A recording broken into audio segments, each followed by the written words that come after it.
Nessa videoaula, a gente começa então a tratar do período que é entendido como uma revolução dentro da revolução, que é justamente o período jacobino, que o Hobsbawm vai dar bastante destaque a esse período, né, observando os seus significados, os interesses, os grupos sociais que estão envolvidos com essas modificações, né?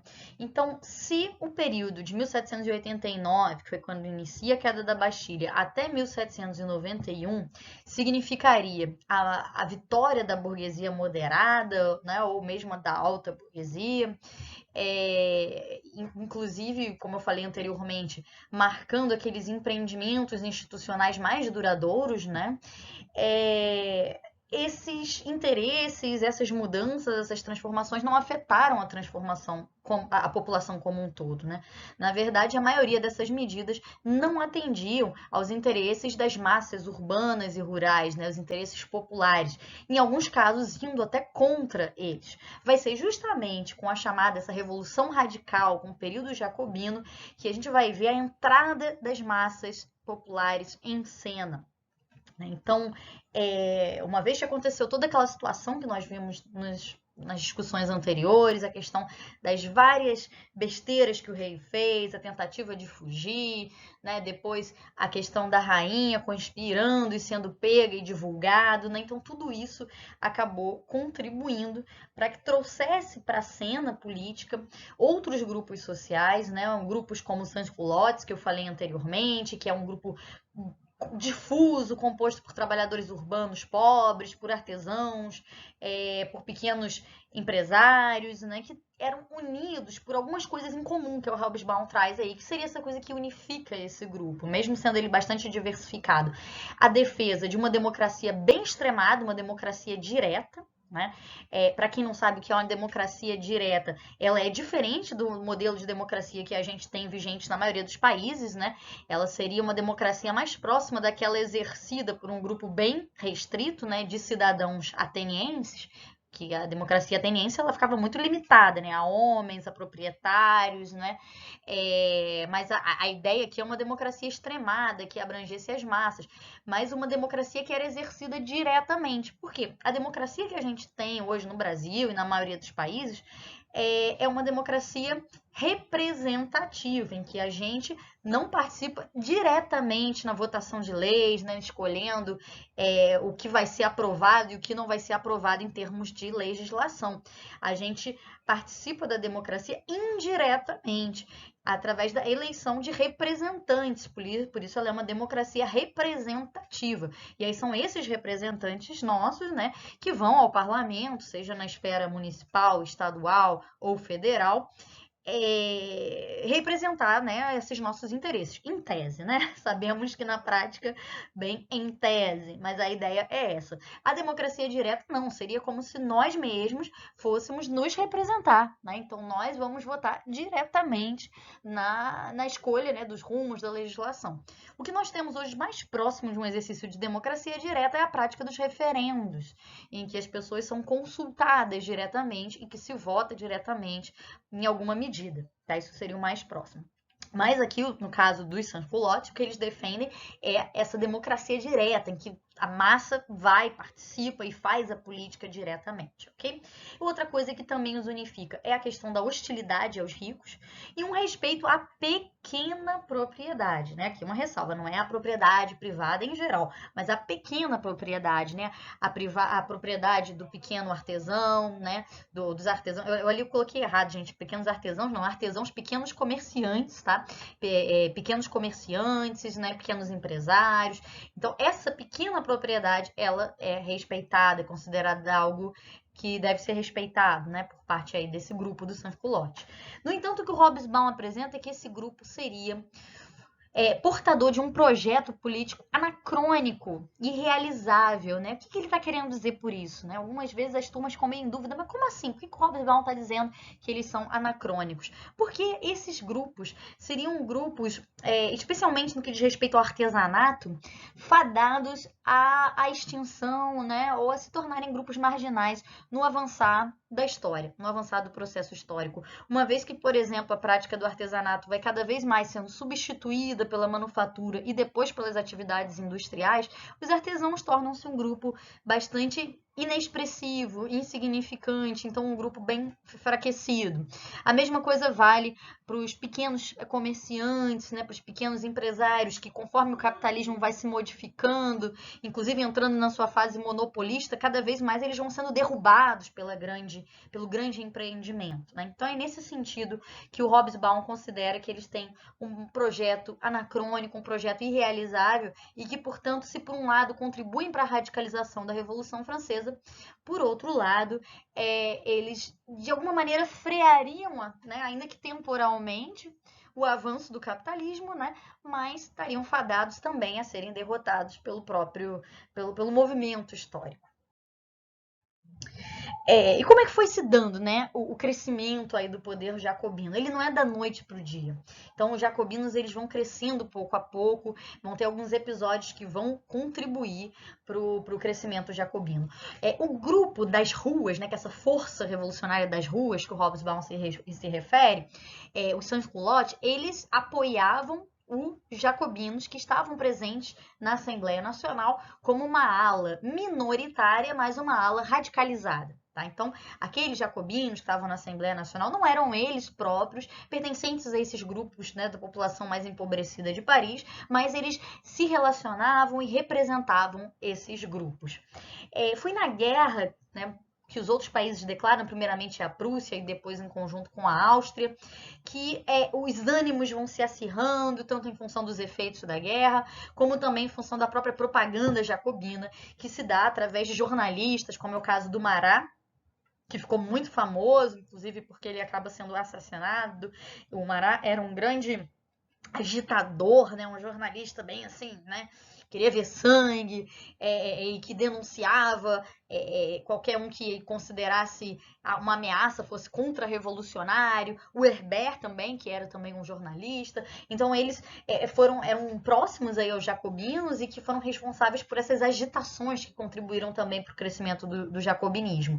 E foi justamente, né, a partir daquela insurreição que se deu depois de se tornar explícito o Manifesto de Brunswick, que era aquela carta da Maria Antonieta, ou melhor, escrita a mando da Maria Antonieta, que o povo tomou o Palácio das Tulherias, que a gente tem propriamente essa segunda revolução, que prende o rei, né, derruba a monarquia, no mês seguinte a monarquia cai, e que a gente tem a instauração da Convenção Nacional, e nessa Convenção Nacional, como eu falei no vídeo anterior, a gente tem, por um lado, os girondinos, né, que seria uma burguesia moderada, né, e por outro lado, a gente tem a presença desses jacobinos.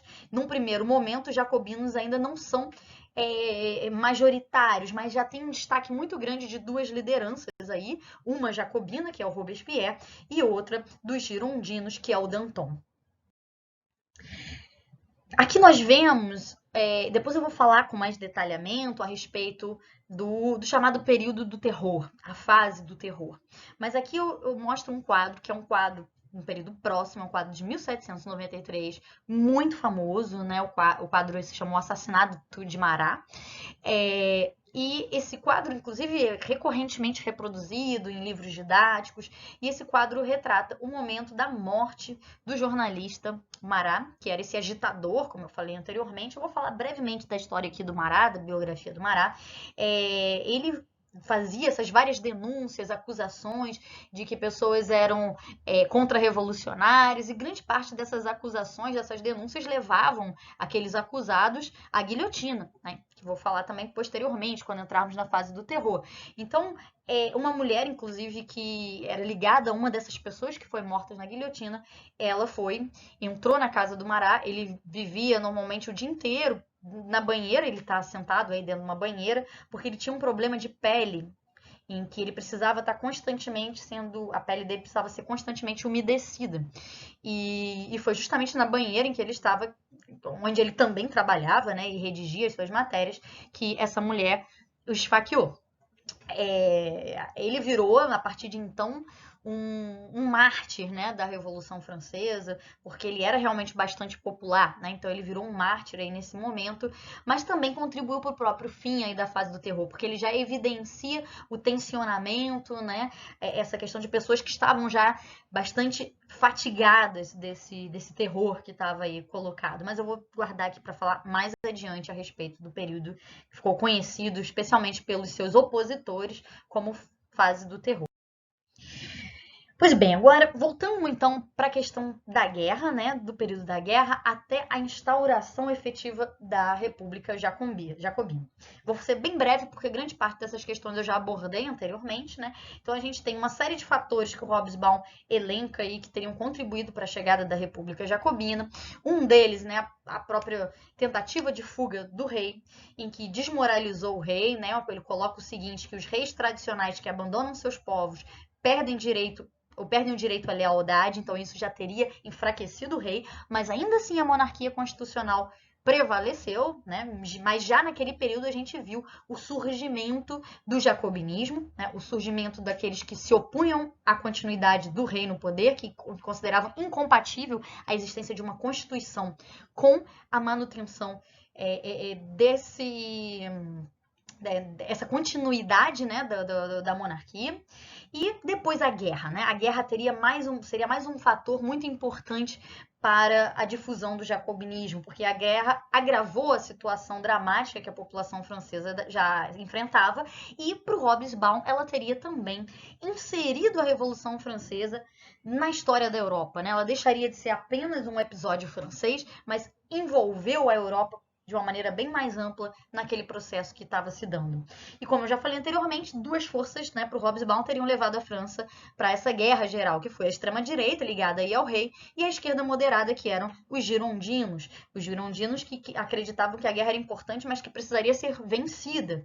Vencida e, consequentemente, espalhada. Por isso, Hobsbawm fala na ideia do messianismo revolucionário e esse universalismo, a ideia de universalizar as ideias da revolução, que estava presente no grupo da Gironda, né, dos girondinos. Pois bem, então, uma vez que aconteceram aqueles eventos todos, né, no período entre agosto e setembro, a monarquia foi derrubada, a república foi estabelecida e a gente tem, o que ele fala, uma nova era da história humana proclamada com a instituição do chamado ano 1 do calendário revolucionário. A Revolução Francesa, nesse seu período, essa segunda revolução, que é o período jacobino, ela realmente entra com uma intenção de renovar completamente a história. Aqueles que estavam atuando ali, eles se viam imbuídos de edificar um mundo novo, né? Eles entendiam que eles estavam construindo efetivamente uma nova sociedade e para constituir essa nova sociedade era preciso realmente inaugurar uma nova era, né? Que inclusive mudaria o próprio calendário. Então a gente tem uma mudança, né, das datas, uma mudança do ano que passa a ser o ano 1. Então isso demonstra toda essa radicalidade desse período, dessa revolução na sua fase jacobina, né? E quais são as medidas que os jacobinos tomam? Então, uma das medidas, né, a própria criação da Convenção Nacional, como nós vimos, o massacre dos prisioneiros políticos, aqueles que eram acusados de estarem relacionados aí com a contra-revolução, ou seja, a tentativa de acabar com a Revolução Francesa, e a própria prisão do rei. Uma coisa que o Hobsbawm aponta, que é muito interessante, que faz relação com um conceito, que é um conceito do Hobsbawm, que ele retoma nos vários livros das eras, especialmente na chamada Era dos Extremos, quando vai falar da Primeira e da Segunda Guerra Mundial, é a ideia de guerra total. Para o Hobsbawm, essa jovem República Francesa teria descoberto e inventado, né, a guerra total. O que seria essa guerra total? A guerra total, isso é muito importante, tá, gente? Principalmente para quando vocês começarem no próximo ano, ou no próximo semestre, né, que é também no próximo ano, o curso de História Contemporânea 2, que vai ser o curso basicamente do século XX, né, em que vai abordar as duas grandes guerras, a Primeira e a Segunda Guerra. Porque a Primeira Guerra ela é tida como esse grande evento que envolve em muitíssimos países do mundo e que é pautada de uma maneira generalizada por essa ideia de guerra total. Mas para o Hobsbawm ela teria sido ensaiada, criada de uma maneira ainda incipiente, né, ainda primária, né, aqui na Revolução Francesa, que é o seguinte: a guerra total significa uma guerra que envolve a população quase que como um todo e em todas as esferas da vida dessa população, né? Então, é uma mobilização total dos recursos da nação, né? Através do recrutamento, do racionamento, de uma economia de guerra. Então, toda a economia do país passa a ficar voltada para a guerra, né? E também o próprio cotidiano, a vida das pessoas, né? Acontece o que ele fala, uma virtual abolição, tanto dentro da casa, ou seja, na esfera do cotidiano, como na vida pública, da separação entre soldados e civis. Eles se misturam, todo mundo se envolve de alguma maneira com a guerra. Isso é um dos aspectos, né, da guerra total. Tem alguns outros, né, que eu não vou entrar muito em detalhe, mas que quando for abordado, quando vocês virem, né, no próximo semestre, discutirem a questão da Primeira Guerra, vocês vão ver também alguns outros aspectos que englobam esse contexto, esse conceito aí de guerra total, né? Que tem a ver com a questão também do aniquilamento do outro, mas deixo isso para vocês observarem, né, no próximo semestre. Não mais comigo, provavelmente com o professor Valmir. Bem, no ano de...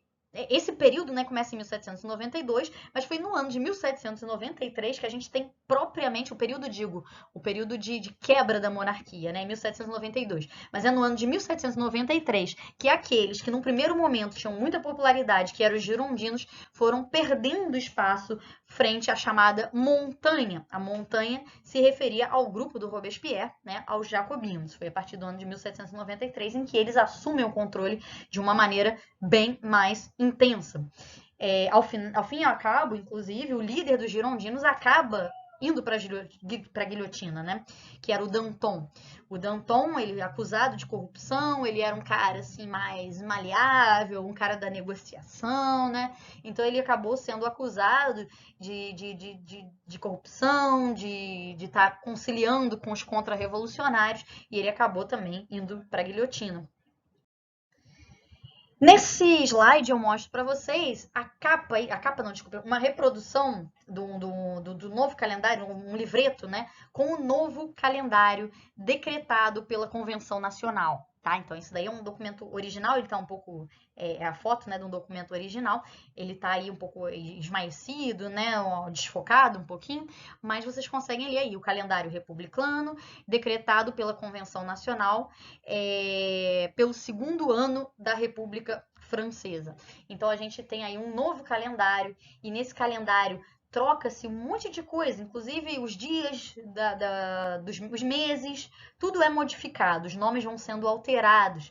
E o porquê disso, né? Para além dessa ideia de estar iniciando uma nova era com a Revolução, né? A Revolução teria inaugurado essa nova era, ele também tem uma ideia de romper com alguns valores do antigo calendário, né? Um calendário muito pautado por uma ligação com a religião, né? Então, um calendário que agora modificava e trazia nomes ligados à natureza.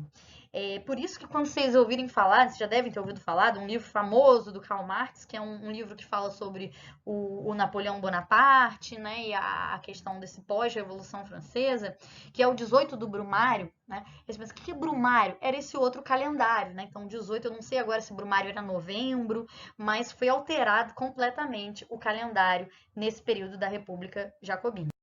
No entanto, essa nova era, né, que inclusive ganha um calendário com meses distintos, meses com influência na natureza, em nomes, né, relacionados com as forças da natureza, e que implicou todo um otimismo, a ideia de que algo significativamente, substancialmente superior tinha sido inaugurado.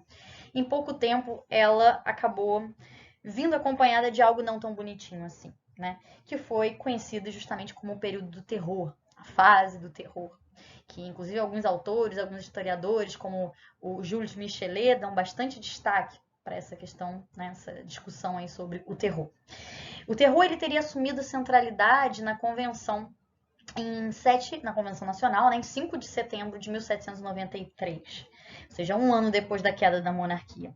E se inicialmente ele se baseava nessa ideia de uma necessidade de defender a pátria, como nós vamos ver mais adiante, inclusive com a criação de um comitê de saúde pública, mas já no ano de 1794, ou seja, um ano depois, ele passou a ser utilizado, inclusive, como um instrumento para ameaçar e conter a oposição política, inclusive até mesmo contra aqueles que antes estavam aliados, juntos, membros da Convenção Nacional, como era o caso dos girondinos. Tanto os girondinos como grupos considerados de extrema esquerda, né, que, digamos, iriam demais aí nas medidas radicalizadas, como foi o caso dos hebertistas. Os hebertistas eram apoiadores do jornalista Herbert, que, assim como Marat, era um desses agitadores, esses jornalistas que agitavam. Então, esse período aí, né, esse medo, dessa obsessão com relação à conspiração, de que todo mundo pudesse estar conspirando contra a Revolução, que era algo bastante disseminado por jornalistas como Marat, né, acabou levando 17 mil pessoas à guilhotina e foi bastante explorado posteriormente, como pelos seus opositores, né, pelos grupos conservadores ao final da Revolução, que viam isso como um mal que deveria ser a todo custo evitado. Pois bem, agora vou falar um pouquinho sobre aquela que ficou conhecida como a fase do terror.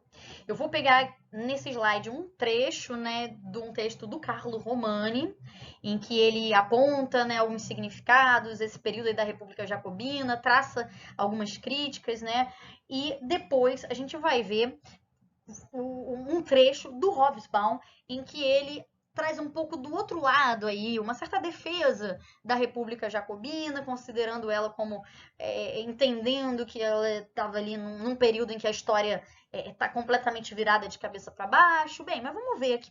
Eu vou trazer então primeiro o que o Romani fala sobre esse período e alguns pontos importantes, né? A questão do Comitê de Saúde Pública e depois a gente vai ver a questão do Hobsbawm. Tá? Não vou detalhar muito, né, porque acho que os textos são bem autoexplicativos, mas vamos fazer aqui a leitura. Então vamos lá. Em janeiro de 1793, já no período inaugurado a República Jacobina, foi votada a decapitação do rei na guilhotina. Em março desse ano, iniciava-se uma contra-revolução na região francesa da Vendéia, ou seja, na região da Vendéia, aqueles que eram favoráveis ao retorno do absolutismo começaram a guerrear contra a Revolução Francesa, o que levou a Convenção a instituir um tribunal revolucionário para julgar os crimes contra as causas da Revolução. Em abril foi instalado o Comitê de Saúde Pública, com o propósito de salvar a nação. Apoiados por uma insurreição popular, nos primeiros dias de junho de 1793, os jacobinos prenderam os representantes girondinos, né, dentre eles aqueles que eu falei que eram liderados pelo Danton, assumindo o controle político da Convenção. Sufrágio universal masculino, abolição da escravidão nas colônias. A gente vai ver esse ponto aqui, é muito importante, tá? A gente vai ver que essa abolição da escravidão nas colônias, ela vai ser fruto de uma outra revolução, a Revolução Haitiana, que vamos abordar na próxima semana. Não é porque os jacobinos não simplesmente tiram essa ideia da cabeça, mas isso vai ser fruto de um acordo com a liderança revolucionária no Haiti, o Toussaint Louverture, em que, né, a partir de um acordo, ele convoca os girondinos e faz essa negociação para que os jacobinos promovam a abolição em todas as colônias francesas e não apenas no Haiti, né, mas também no Haiti. Mas isso são cenas do próximo capítulo, cenas da semana que vem. E um plano de educação pública e gratuita foram novidades trazidas pela nova Constituição Jacobina. Mais um adendo aqui. A questão dessa educação pública e gratuita, guardem, porque depois que nós formos falar do período napoleônico, o Napoleão vai retomar essa questão, né? Vai manter, isso vai ser uma das poucas coisas que ele vai manter aí da República Jacobina. A educação pública e gratuita é efetivamente uma novidade para então, tá? Naquela época, sequer se cogita, né, uma educação universal, voltada para as massas, né? Isso daí é realmente uma novidade. Então, mais um aspecto bem inovador desse período aí revolucionário. Continuando, a questão da educação para a cidadania, desde a infância, era essencial para os jacobinos. foi sendo construída a ideia de que a nação tratava-se de um corpo político, o corpo do povo, expressão da vontade geral. Portanto, aqueles cidadãos contrários aos rumos da Revolução não seriam movidos pelo espírito público e sim por mesquinhos interesses pessoais, tornando-se assim não cidadãos, mas homens contrários ao bem público. Dessa maneira, salvar a nação era salvar a cidadania, manter o corpo político saudável, o que justificava a analogia médica ao nome. Ou seja, qual era a principal função do Comitê de Saúde Pública? Mandar para a guilhotina todos aqueles que pudessem, de alguma maneira, ameaçar essa nação que eles pretendiam construir, esse espírito público que eles pretendiam construir. Continuamos então aqui com um trecho agora do Hobsbawm. É um trecho que vai fazer uma certa ponderação em relação a esse período da fase do terror, esse período que leva 17 mil pessoas para a guilhotina, em que ele vai abordar um pouquinho, né, algumas questões aí, relativizando um pouco esse imaginário que ficou construído de longa data, né, a respeito da ditadura do terror, né? Vamos ver o que ele fala. Os conservadores criaram uma imagem duradoura do terror, da ditadura e da histeria desenfreadas e da desenfreada sanguinolência. Embora, pelos padrões do século XX e mesmo pelos padrões das repressões conservadoras contra as revoluções sociais, tais como os massacres que se seguiram à Comuna de Paris de 1871, nós vamos falar mais para o final do nosso curso, suas matanças em massa fossem relativamente modestas. 17 mil execuções oficiais em 14 meses. Dá mais de 1.000 execuções por mês. É bastante coisa, mas ele está relativizando um pouco isso. Mas vamos lá. Os revolucionários, especialmente na França, viram-na como a primeira república do povo, inspiração de toda a revolta subsequente. Pois esta não era uma época a ser medida pelos critérios humanos cotidianos. Para o francês da sólida classe média que estava por trás do terror, ele não era nem patológico nem apocalíptico, mas, primeiramente e, sobretudo, o único método efetivo de preservar seu país. Então é visto, ou faz aquilo, ou a revolução ia ser derrubada. Inclusive, tem um texto que está lá no nosso Google Drive, quem quiser depois ler, que é justamente um trecho que o Robespierre, líder dos jacobinos, ele justifica por que o Comitê de Saúde Pública precisa tomar as medidas que ele estava tomando e por que não era possível ainda naquele momento exercer plenamente a democracia que ele desejava, né? É um texto curioso, né? Eu gostava de analisar isso em aula com as pessoas, né? Bem interessante, mas dê uma olhada lá, eu acho que vale a pena. Continuando. Isto, né, ou seja, preservar o país, a República Jacobina conseguiu. E seu empreendimento foi sobre-humano. Agora vamos ver o que o Hobsbawm aponta como as conquistas aí da Revolução Jacobina. Em junho de 1793, 60 dos 80 departamentos franceses, departamentos são espécies de estados na França, né? Lá é dividido em departamentos, estavam em revolta contra Paris. Os exércitos dos príncipes alemães, aí está se referindo especialmente à Prússia e à Áustria, estavam invadindo a França pelo norte e pelo leste. Os britânicos, que se engajaram também nesse ataque à Revolução Francesa, né, atacavam pelo sul e pelo oeste, ou seja, o país estava totalmente cercado. E o país achava-se desamparado e falido. 14 meses mais tarde, toda a França estava sob firme controle. Os invasores tinham sido expulsos. Por volta de março de 1794, ou seja, menos de um ano depois, um exército 3 vezes maior do que o anterior era mantido pela metade do custo de março de 1793. Isso por quê?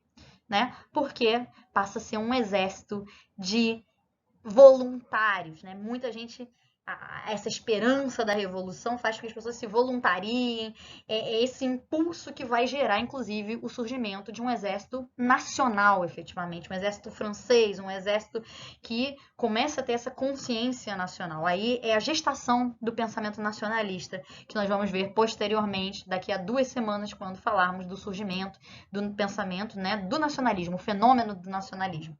Continuando, e o valor da moeda francesa era mantido razoavelmente estável em contraste marcante com o passado e o futuro.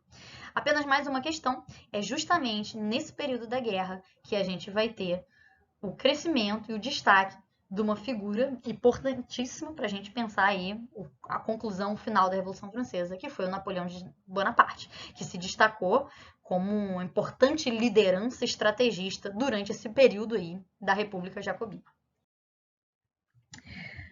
Continuemos, né? Então vamos falar um pouco sobre a questão da Constituição Jacobina e da fase do terror. Para o Hobsbawm, a Constituição Jacobina foi efetivamente a primeira Constituição genuinamente democrática até aquele momento no mundo, né? Então foi a primeira Constituição genuinamente democrática. Ela instituiu a abolição da escravidão em apoio à Revolução de Toussaint Louverture, como nós vamos ver na aula sobre a Revolução Haitiana. Ela expressa também, né, esse domínio dos sans-culottes nas reformas jacobinas, o que, na interpretação do Hobsbawm, teria limitado o avanço do capitalismo na França, ainda que isso tenha durado pouco, né, já que a tendência histórica, o movimento histórico para o Hobsbawm não permitia, tornava esse projeto anacrônico. E outro aspecto, né, que ele também aponta, que o poder do Robespierre vinha das massas. Quando as massas abandonam o Robespierre, ele caiu. Aí a gente vai ver como é que o Robespierre caiu. Outro aspecto que é interessante, que a gente vai observar aqui, um autor que eu trabalhava anteriormente refletia muito sobre essa questão, é sobre a oposição entre essas duas grandes lideranças, a liderança jacobina, que é o Danton, e a liderança do Robespierre. Eles eram vistos quase como antípodas, né? Como dois polos opostos. O Danton associado à ideia de boemia, o Robespierre associado à ideia de disciplina. O Danton associado à ideia de corrupção e o Robespierre a uma ideia de puritanismo, né? Inclusive o Robespierre, ele tinha a pecha, né, o apelido, se tratado como o incorruptível, né? Então esse foi um dos nomes, apelidos ao qual chamavam Robespierre como incorruptível. No entanto, houve uma série de dificuldades para encontrar essa estabilidade política e econômica, conciliando com o programa liberal, como era anterior pautado pelo período da monarquia constitucional, né? E como a gente vai ver aí posteriormente, as várias formas, depois aí do período aí jacobino, que vai cair, né? As várias formas depois que vão ser experimentadas pelo governo na França, a gente vai ver que a França, depois disso, ela vai passar por várias tentativas de restauração do antigo regime. Nenhuma delas vai ser 100% bem sucedida, porque a revolução efetivamente veio para ficar, ainda que em vários momentos ela sofra uma série de retrocessos, né? Mas grande parte das tentativas desses novos governos que vão vir depois do período revolucionário tinha como intenção evitar os dois extremos. De um lado, a Revolução Jacobina, que seria essa democracia extremada, né? Essa associação com as massas populares, e não necessariamente uma democracia, que a gente também pode questionar isso, em função, inclusive, da própria prática do período da Convenção, mas guardemos isso para depois, e o antigo regime, né? Ou seja, é uma tentativa de ficar entre um e outro.